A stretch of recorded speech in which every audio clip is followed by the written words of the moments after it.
Lyra Vaynar adjusted her holographic display with a slow flick of her slender, iridescent fingers. Light shimmered across her cobalt skin as the panel shifted, casting fractal patterns on the polished walls of her office high above Vega Prime's corporate spires.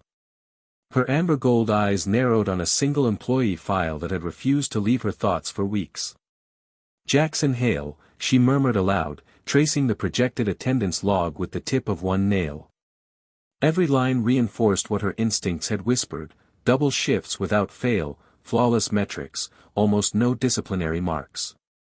Perfect. Too perfect. As chief executive of Vaynar Interstellar Holdings, the largest trade conglomerate in the system, Lyra had built her empire on recognizing the tiny anomalies others dismissed. This human's unshakable diligence was more than unusual. It was suspicious. She flexed her antenna slightly, an unconscious signal of heightened attention. Computer. Surveillance feed, loading bay 12.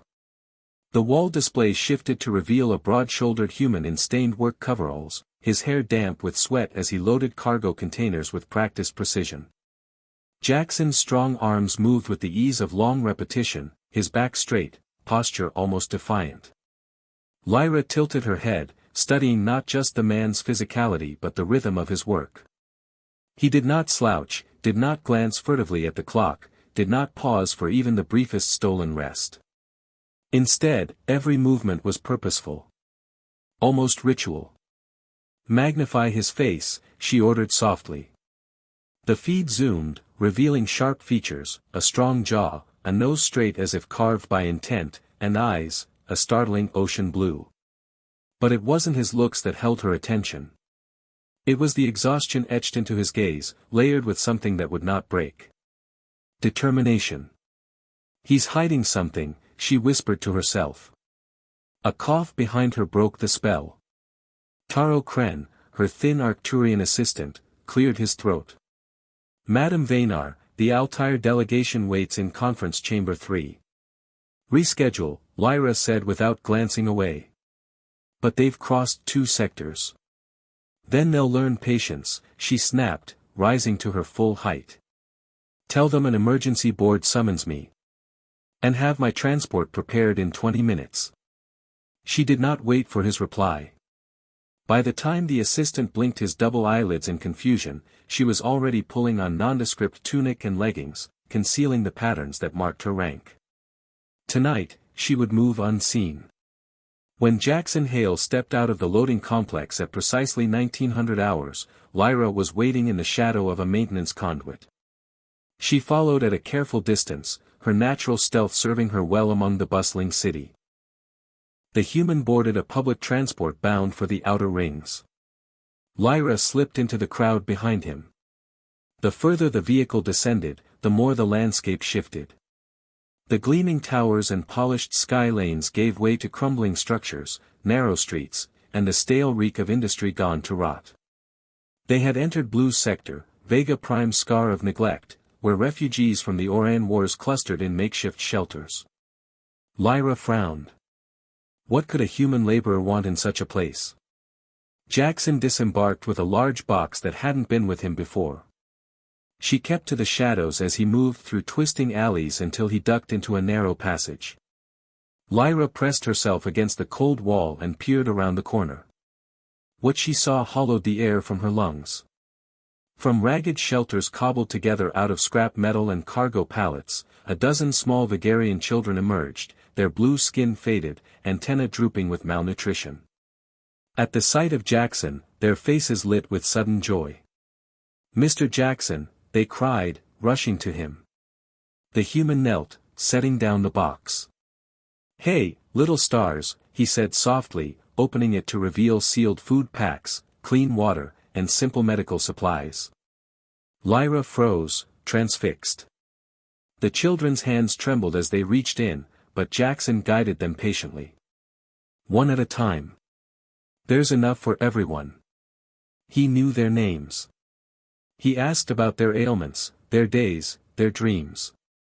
He ruffled hair, adjusted bandages, and smiled with a tenderness that pierced through Lyra's carefully built walls. A tiny girl with a cracked antenna tugged on his sleeve. My cough's better, Mr. Jackson. Good, he said warmly. I brought more of that medicine that worked last time. You keep taking it, all right? Lyra's throat tightened. She had overseen contracts worth billions, decisions that shifted the fate of entire colonies. But this single human spending his earnings to feed alien children struck her harder than any boardroom clash. Compassion. Without expectation. Without calculation. A quality her kind had not prized in generations. When one child stumbled, Jackson caught him instinctively, his arms gentle as he set the boy upright again. Lyra felt something stir in her chest, an ache she had no name for. Shame, perhaps. Or longing. As the children clustered around, Jackson began telling a story, his face animated despite his exhaustion. The sound of their laughter rose into the night, echoing between broken walls. Lyra turned away, unsettled, but the image burned into her mind. That night she could not sleep. She paced the polished expanse of her penthouse, lights dimming and brightening in response to her restless movements. Finally she called up his file again. Computer, personnel record, Jackson Hale. The hologram materialized. Human male. Age 32. Earthborn. Cargo handler for 3 standard years. No listed family, no emergency contacts. Alone, she whispered. By dawn she had resolved to act. If this human gave so much of himself, she would match it, quietly, invisibly. She summoned Taro. I need supplies delivered to Blue Sector. Medical kits, insulated bedding, nutrition packs. Discreetly. No connection to me or this company. They must believe it comes from nowhere. Her assistant's nictitating membranes flicked. As you command. When shall the first shipment arrive? Tomorrow. After Jackson Hale departs. For a week she maintained her facade of routine. In meetings she nodded at reports, signed contracts, issued directives. Yet part of her mind was always in Blue Sector, imagining the children discovering cleaner bedding, better food, stronger shelter. On the 8th day she could no longer resist. Disguised once again, she followed Jackson. The change was stark. The children's antennae glowed with vitality, their skin brighter, their laughter sharper. Their shelter had been reinforced, insulated against the night winds. And there stood Jackson, his face etched with confusion as he turned over one of the new medical kits in his calloused hands. Sky spirits must have blessed us, little Lyra said, clutching a blanket. No, Jackson answered, his voice low but steady. Somebody real is helping. Someone watching. He scanned the shadows with a piercing gaze. For one breathless moment, Lyra swore his eyes locked directly on her hiding place. Her heart jolted. She pressed deeper into the wall's darkness, holding her breath. But Jackson only sighed and turned back to the children, though wariness clouded his face. That night, Lyra stood at her window as Vega Prime's twin moons rose. Her reflection stared back at her, powerful, wealthy, feared. Yet all she could see was Jackson Hale kneeling in the filth, surrounded by laughing children. For the first time in many years, the great Lyra Vaynar wondered if her empire had been built on the wrong foundation. The next morning, Lyra Vaynar sat in her office, staring at the skyline as if the polished towers of Vega Prime might provide answers. They didn't. The only image that replayed in her mind was of Jackson Hale's wary expression as he examined the new supplies. He was too perceptive, too suspicious. By midday, she could no longer endure the uncertainty. Bring Jackson Hale to me, she instructed Taro Kren. When Jackson entered her office that evening, he was not in stained coveralls but in his best clothes, clean, though worn from repeated mending. He stood with quiet confidence, not the timid posture most workers assumed before her. His gaze met hers directly, ocean blue eyes unflinching. Mr. Hale, she greeted, deliberately cool. Do you know why I've called you here? No, Madame Vaynar. His tone was respectful, but not deferential. She circled him slowly, studying. Your performance metrics are impeccable. Flawless, in fact. And yet, you've never applied for advancement. Jackson's jaw tightened. The current position suits my needs.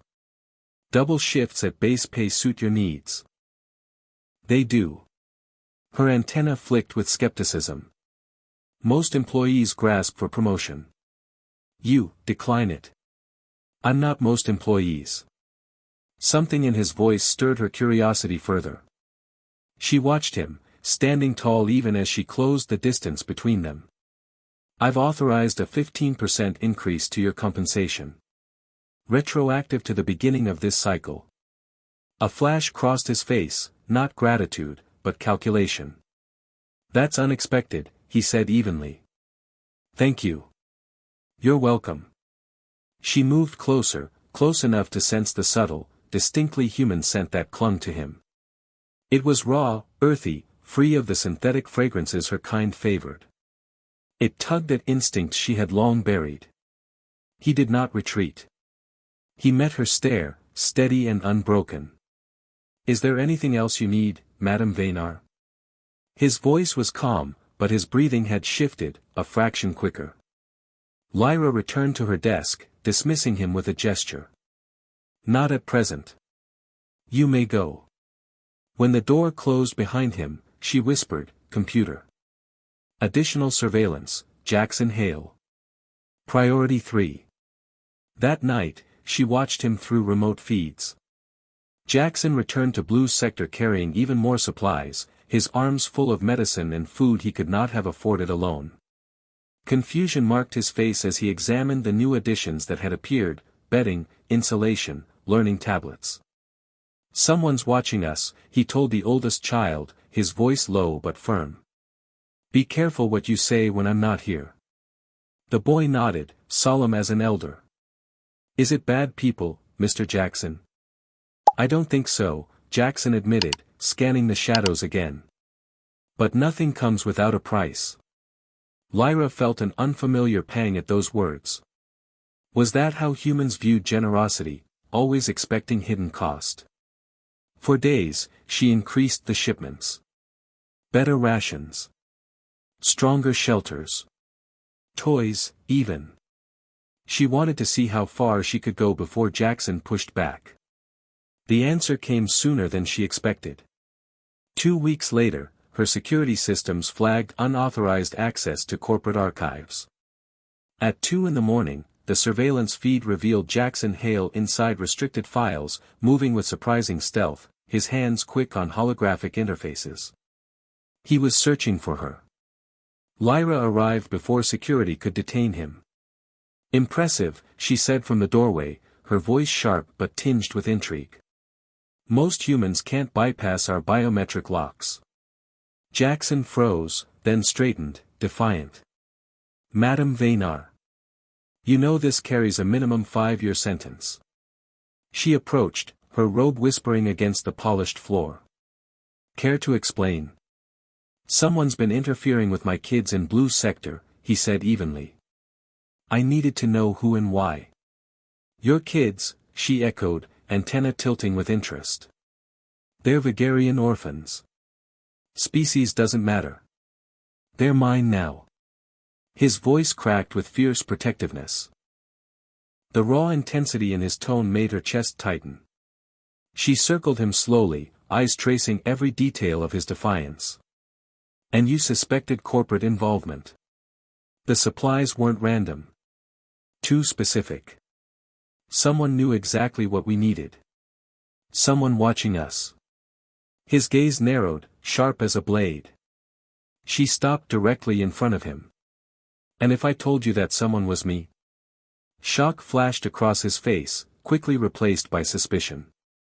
Why would the CEO of Vaynar Holdings care about street orphans? Perhaps for the same reason a human cargo handler spends his wages on children not of his species. She let the words linger, her antenna curling with faint amusement. You intrigue me, Jackson Hale. I'm not interesting. I just do what needs to be done. That's what makes you interesting. Her fingers hovered above his chest, drawn by an impulse she barely understood. The tension between them crackled, electric. "So you've been following me," he said, voice low. "Watching. Interfering. Helping," she corrected softly. "Those children need more than one human can provide." "Why secrecy?" he pressed. "Why not just ask me? Would you have accepted help from the corporate executive you likely despise?" A reluctant smile tugged at his lips. "Probably not." "Exactly." Her fingers touched his chest lightly, and the warmth beneath startled her with its intensity. Humans are stubborn, she thought, yet stubbornness was beginning to look less like a flaw and more like a virtue. The contact broke something in him. His hand shot up, gripping her wrist, not harsh, but firm. "What do you want from me, Lyra?" Her breath caught. The use of her name without title sent a thrill through her veins. "I want to understand what drives you," she admitted. "No one does something for nothing." His laugh was short, bitter. "That's where you're wrong. Some things are done because they're right." The concept was alien to her, yet it struck deep. Among her people, every action was measured, calculated for advantage. But Jackson believed in a morality untethered from gain. "So what happens now?" he asked, still holding her gaze. "Am I fired? Arrested?" "Neither," she said after a long pause. "I have a proposition." His brows lifted. "I'm listening." "Work with me. Officially. Help me create a program for these children, and others like them. Your compassion, my resources." She moved closer, their bodies almost touching. "Think what we could accomplish. And what do you get out of this?" His voice was husky, suspicious. "The satisfaction of doing what's right," she said deliberately, using his own words. Then, after a beat, "and perhaps the chance to explore these fascinating human contradictions more closely." The invitation was unmistakable. His hand rose, tracing the edge of her face. Her skin tingled under the unfamiliar texture of his touch. "This is a terrible idea," he murmured, leaning in. "Most revolutionary ideas are," she whispered back. When their lips met, the reaction was immediate. Biochemical, overwhelming. Her people did not kiss, but somehow her body knew how to respond. The sterile archives, the glowing consoles, the distant hum of the security system, all faded. For the first time in years, Lyra Vaynar abandoned calculation and surrendered to something raw, dangerous, and undeniably real. The morning after, Lyra Vaynar paced the length of her executive suite, her mind caught between exhilaration and dread. The night with Jackson Hale had changed everything. What had begun as curiosity now bound her to him in ways she could neither calculate nor deny. He sat on the edge of her bed, pulling on his boots, the early light gilding the lean lines of his back. "You're staring," he said without turning. "Among Vaynar's people, observation is a compliment," she replied, her antenna curling with amusement. "Though I suspect humans interpret it differently." He glanced back with a half-smile. "Depends who's doing the observing." The moment was easy, intimate, yet impossible. Their bond defied logic, station, species. And yet it felt more natural than anything she had known. But then his expression hardened. "I need to tell you something. About why I'm really on Vega Prime." Lyra sat straighter, her heart's beating faster. 3 years ago, Jackson began, I had a family on Earth. My wife, Emma. Our daughter, Sarah. His voice cracked slightly. A chemical leak destroyed them. 23 lives lost. The official report called it a containment failure, unforeseen, unavoidable. His hands clenched. But I traced the supply chain. Substandard materials. A cover-up. It led here. Her breath stilled. A subsidiary of Vaynar Holdings. He nodded grimly. Vega Materials. Your father's era. I came here looking for proof. Looking for justice. Lyra's antenna drooped with genuine regret. Your family died because of negligence under my name. He turned to her, blue eyes searing. And instead of proof, I found orphans who needed me. They reminded me of Sarah. And I found, his voice softened. You. Before she could respond, her terminal chimed urgently. Priority message from Director Malric Doran, the automated system announced. The CFO's stern face materialized in a hovering projection. Madam Vaynar, the board convenes at 9. Your presence is mandatory. We must address unauthorized financial transfers and your questionable fraternization. His eyes flicked briefly to Jackson before the feed cut. Lyra's antenna snapped upright. They know. Jackson rose fully dressed. If they push, will they remove you? Unlikely. The corporation bears my family's name. But they can make life very difficult. She touched his arm firmly. We face this together. But first, I must show you something.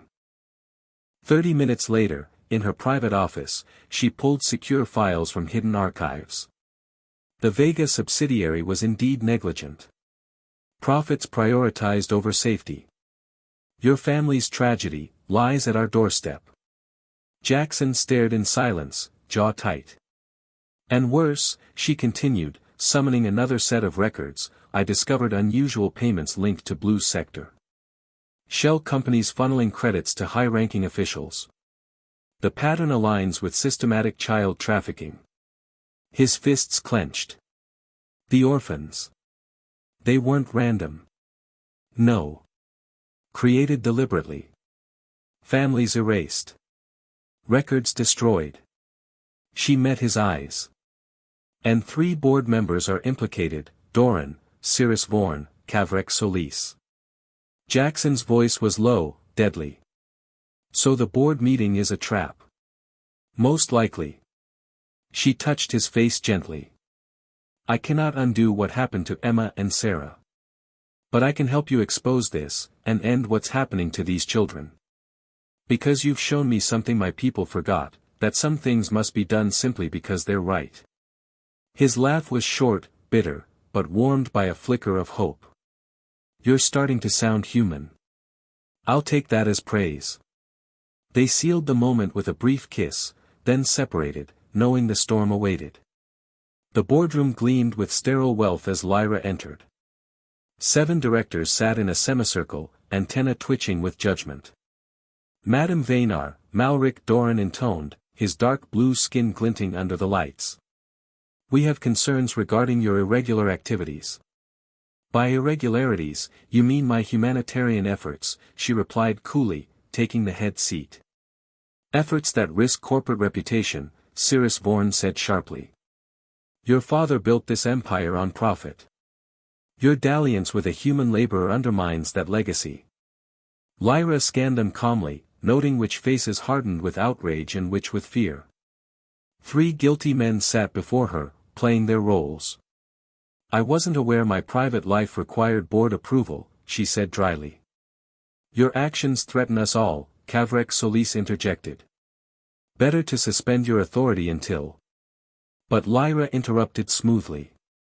Before you vote, perhaps you should know evidence is being gathered this very moment. As if on cue, the boardroom display flickered. A live feed appeared, streaming from Jackson's wrist device. He crouched in Blue Sector's warehouse district, whispering into his comm. They're moving the children now. At least 20, maybe more. The feed showed small Vegarian forms being herded into containers, armed guards flanking them with military-grade rifles. Gasps broke across the board. Some directors recoiled in genuine shock. Others snarled in denial. Doran slammed his hand down. This is fabricated. But before Lyra could press the attack, Jackson's voice cut sharply, security's closing in. Too many. Transmission, the feed went dark. Lyra's hearts clenched. He was in danger. Yet she forced herself to remain composed, her antenna calm. Evidence will reach the Galactic Council if anything happens to me, or to my associate. Chaos erupted. Accusations flew, voices clashed. In the storm, Lyra slipped away, activating her transport. Track Jackson Hale's signal, she commanded her wrist device. Dispatch security. Lethal force authorized. The transport shot toward Blue Sector, engines screaming. Each passing second felt like a century. At last, she descended into chaos. Pulsefire lit the night. Corporate security clashed with traffickers. And crouched behind a cargo crate, clutching a child in his arms, was Jackson Hale, blood staining his shoulder. "Jackson," she cried, rushing to him.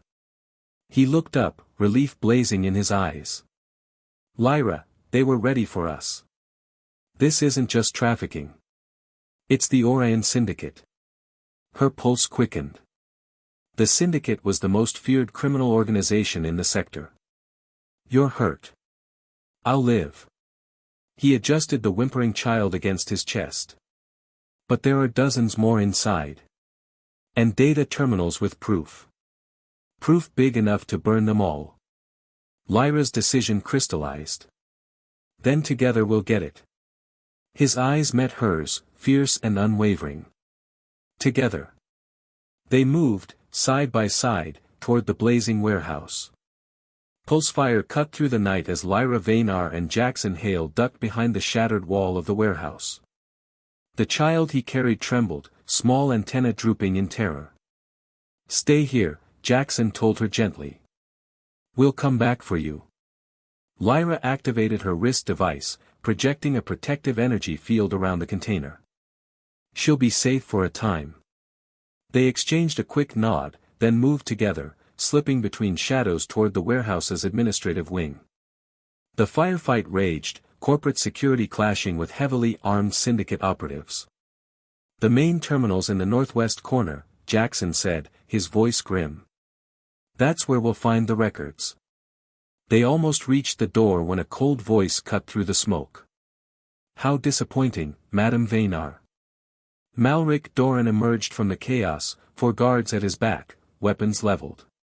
His antenna stood rigid with fury. "Your father would never have jeopardized everything for sentiment." "My father never trafficked children," Lyra spat.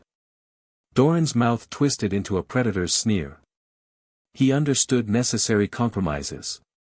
The syndicate grants protection, market access, wealth. And in return, we allocate resources." "Resources?" Jackson growled, stepping forward despite the rifle aimed at his chest. "They're children, you bastard." One of the guards struck him with the butt of a rifle, driving him to his knees. Lyra moved instinctively, crouching beside him, antenna flaring with protective fury. "Humans," Doran sighed. "So emotional. So limited." "I understand enough," Jackson said, staggering back to his feet. "I understand that your greed killed my family. And now it's killing theirs." Lyra's voice cut like steel. "As of this moment, I invoke Founder's Protocol. By blood right, I dissolve this board and assume direct control of all assets."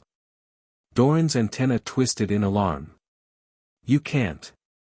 Not without evidence." "We have it," she said coldly. "And we're about to gather more." A sudden explosion rocked the warehouse, sending guards sprawling. In the confusion, Jackson seized Lyra's hand and pulled her toward the breach. "Now or never." They sprinted through smoke and rubble, past frightened children and the clash of gunfire. In the northwest office, Jackson dove behind the terminal, his fingers flying across the interface. "Cover me." Lyra ripped a pulse pistol from a wall locker, firing with deadly precision at approaching guards. "Hurry. Almost there." His hands blurred. "This is bigger than we thought. The Syndicate has sights on 12 worlds. Governments. Councils. Entire sectors." He yanked a glowing data crystal free. "Got it." The ceiling groaned as another blast shook the structure. "We need to move," Lyra urged. Together they gathered as many children as they could, guiding them toward the eastern transport bay. Jackson's voice was steady, calming. "Stay together. Hold hands. Follow Madame Vaynar." They were nearly through when Doran appeared again, blocking their path with a squad of reinforcements. "The evidence stays here. And so do you," he snarled. The ceiling cracked above them. A support beam collapsed, cutting a jagged wall of fire between them and the Syndicate forces. Smoke swallowed Doran's curse. "Go!" Jackson shouted, pushing Lyra and the children toward the bay. "I'll handle him. I'm not leaving you. Trust me." His eyes locked on hers, fierce and unyielding. "I'll find you." The building shuddered again. She had no choice. Gathering the children, Lyra led them to a waiting transport, her antenna trembling with fear and fury. Jackson's last look burned into her mind. Hours later, in her secure residence, Lyra paced like a caged predator. The rescued children slept in her protected guest wing. The data crystal weighed heavy in her pocket, damning evidence of corruption across the stars. But Jackson had not returned. Perimeter breach detected, her security system warned. Her heart clenched. Then relief surged as she saw the battered transport limping toward her landing pad. Jackson stumbled out, bloodied but alive, clutching another data crystal. "You're late," she said, antenna quivering. "Traffic was hell," he joked, before his face hardened. "Doran didn't make it. But I got his records. Names of every Syndicate contact in the Council." An explosion shook the residence. Her screens lit with warnings, Syndicate strike teams surrounding the estate. "They'll come for the children," Jackson said grimly. "And us." They fell back to the security hub. "Council forces are on the way," Jackson told her, sliding a fresh charge into his weapon. "But we have to hold 20 minutes. Lyra's antenna straightened with determination. "Acceptable odds. You calculate everything," he said with a wry smile. "I love that about you." The admission hung between them, raw and unguarded. Then the walls shook with another blast. Syndicate soldiers poured into the corridors. They fought side by side, moving with uncanny coordination, falling back room by room while protecting the secure core where the children huddled. "This isn't how I pictured our third date," Jackson said, reloading. "You're counting?" Lyra replied, antenna curling with amusement. "Then I promise a fourth." "Looking forward to it," he said, taking down another operative. When the assault grew too heavy, Jackson had an idea. "Flood the lower levels with cryogenic coolant." Lyra blinked. "That will destroy half the estate." "Better that than the kids." She activated the purge. A hiss of freezing gas swept through the halls, immobilizing the Syndicate forces in a brittle frost. Silence fell. Moments later, the comm system announced, "Council reinforcements arriving. ETA, 2 minutes." Jackson slumped against the wall, his wounds obvious. Lyra knelt beside him, her fingers brushing his cheek. "You need a medic." "I need you," he whispered, hand finding hers. When the Council strike team stormed in, they found the two of them like that, hands intertwined, guarding the children. 3 months later, Vega Prime's skyline blazed with sunset as Lyra and Jackson stood on the observation deck of Vaynar Tower. "The Council's final ruling came today," Jackson said. 37 Syndicate officials convicted. 12 corrupt counselors removed. The network shattered. "And the children?" Lyra asked softly. His smile warmed. "The New Horizons Foundation opens its first home next month. Full funding secured." She traced the healed scar on his shoulder with tender fingers. "Have I mentioned how remarkable you are?" "Only twice today," he teased. "Not your species," she corrected gently. "Just one particular human." Their kiss was slow, deliberate, no less powerful for its familiarity. Then Jackson reached into his pocket, producing a small box. Inside gleamed a simple ring of iridescent metal. On Earth, this means a permanent partnership, he explained quietly. I know it's rare between species. Complicated. But humans, we follow our hearts. Lyra silenced him with a kiss, antenna fully extended in joy. Yes. That night, as they lay together, she whispered, sometimes the most revolutionary act is simply to care. And sometimes, Jackson murmured, one person really can change an entire system. Outside, the stars turned above Vega Prime. Inside, two unlikely souls forged something new, a bridge between worlds, built on love, defiance, and hope. And that brings us to the end of this extraordinary story, a tale of an alien CEO and a human laborer who uncovered corruption, dismantled a criminal empire, and, in the process, found something they never expected, each other. What makes their journey so compelling isn't just the battles fought or the conspiracies unraveled, but the quiet, human truth at its core. Sometimes the smallest choices, staying late for a double shift, or following a faint suspicion, can set into motion events that ripple across galaxies. Lyra Vaynar and Jackson Hale prove that compassion, even in its simplest form, is powerful enough to confront greed, cruelty, and the syndicate itself.